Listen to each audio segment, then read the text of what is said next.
আলহামদুলিল্লাহ।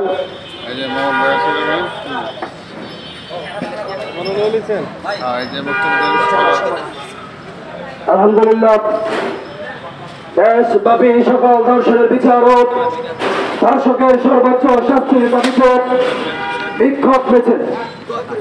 বন্ধুগণ, এর পর্যায়ে প্রধানমন্ত্রীর বক্তব্য নিয়ে আসছেন ইসলামী ছাত্র আন্দোলন বাংলাদেশ নরসিংদী জেলা শাখার সংগ্রামী সভাপতি ছাত্রনেতা নূরে আলম সিদ্দিকী।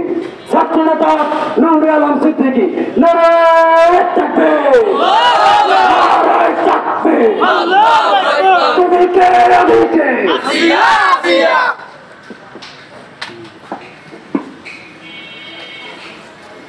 نحمده ونصلي على رسوله الكريم أما بعد أعوذ بالله من الشيطان الرجيم بسم الله الرحمن الرحيم شهر رمضان الذي أنزل فيه القرآن صدق الله المولانا العظيم প্রিয় উপস্থিতি, আজ পবিত্র জুমার দিন। জুমার নামাজ পড়ে